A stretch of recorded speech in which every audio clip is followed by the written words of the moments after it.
Hey, welcome back.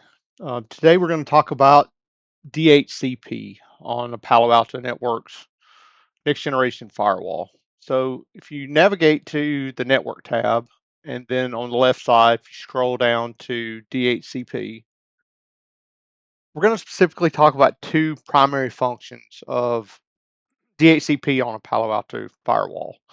So Palo Alto Networks can be a DHCP server or the firewall can be a DHCP relay.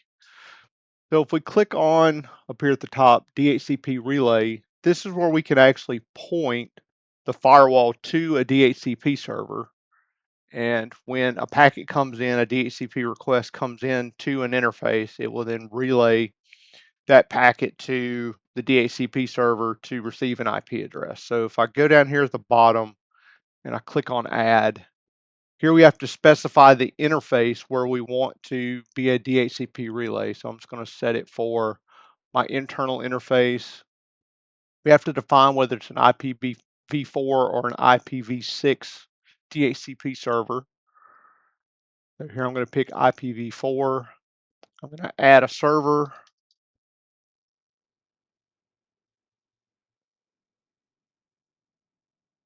And then I'm going to click OK. And now we have a DHCP relay built in. If I wanted another interface to send to the same server, so let's say I wanted to use my DMZ interface, I could do the exact same server.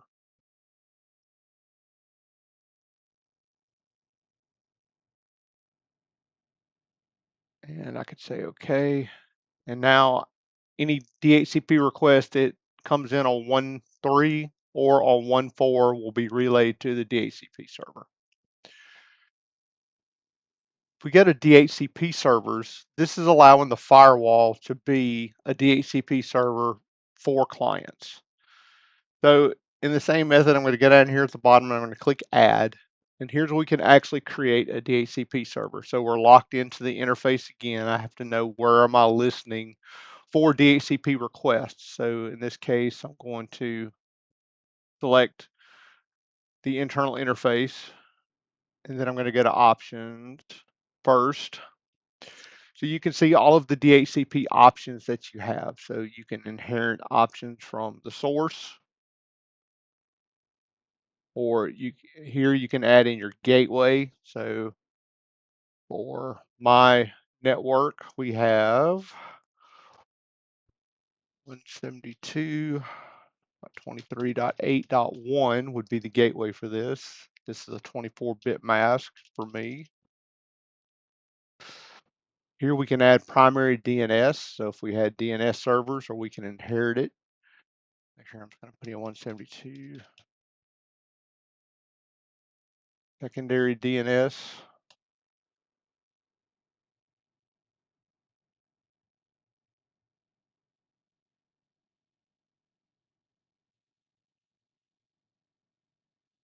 Sometimes you have to click away to make it stick.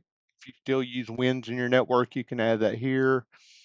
NIS servers, if you want to put NTP, if you have a POP3, SMTP, or DNX suffixes, you can put those in here. If you have any custom DHCP options, you can go here to add, and you can actually build out your options. So if you have like a option 150 for IP phones or things like that, you can actually build those out in here as well.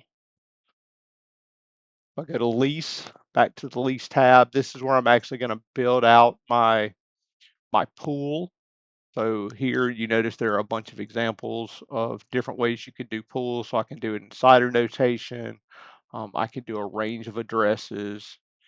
So in this case for me, I'm just going to do 172.23.8.100 through. But that would be a range of addresses. So any client showing up here, extra period in there. So any client showing up seeking an IP address would receive an IP address starting with 8.100 all the way up to 8.150. So if you need to reserve any IP addresses outside, so if you gave a whole CIDR range here and you wanted to block out a few addresses, you could do that as well. Um, this is basically saying that you will always get that same option in a DHCP server. We have the ability to ping an IP address when allocating a new IP address to make sure that it's not already given out. If you want to set a lease duration, which is something I always recommend, that way you kind of keep the pool cleaned out. So these are the options for DHCP. Go ahead and just click OK. You'll notice here that it told me that it failed because I already have a relay configured on this. So it sees that, hey, I can't create a pool when I already have a relay. So if I'm going to close this real quick, cancel, go back to my relay, I'm going to delete my relay for my local interface, go back to my DHCP server. We'll go through those steps real quickly just so we have it locked in our mind. You also have a mode here, enabled, disabled, or auto. We're going to set a timeout of 1 day, my lease pool.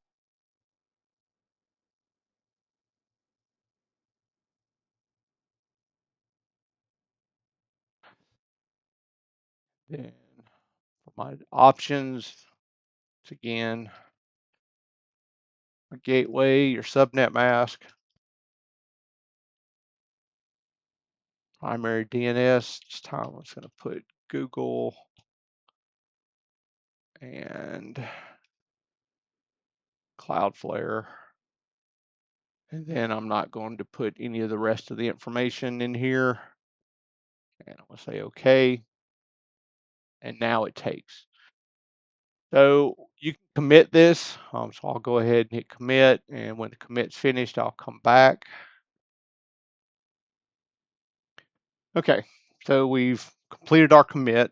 So now I should be able to give out an IP address.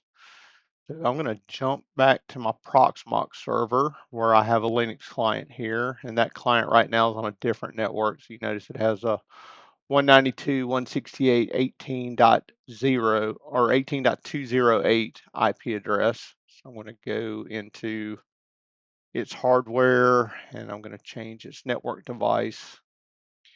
And I'm going to change it to the LAN network for our lab environment that we have here. And put the firewall off and say OK. And then I go back to the console of my client. And at this point, I'm just going to go ahead and just reboot this client real quick. Won't take me just a second. And it'll only take a moment. And so now when this client comes back up, it's going to get a DHCP address. And then we'll be able to go into the firewall and we'll actually be able to view those allocations. So right now my network adapter is coming up and I should be able to go back to my console. And right now I have 172.23.8.100. So this is from my pool. So if I go back to my firewall and I go over here under IP pools, there's a view allocations. I can click on that and now I can see that my lab Linux 01 with this MAC address received this IP address and it's committed. There's its duration and there's its lease. So this is how you can validate what clients have received, what IP addresses. And now you have the ability to give out DHCP addresses to your clients. I hope this has been helpful and thank you very much.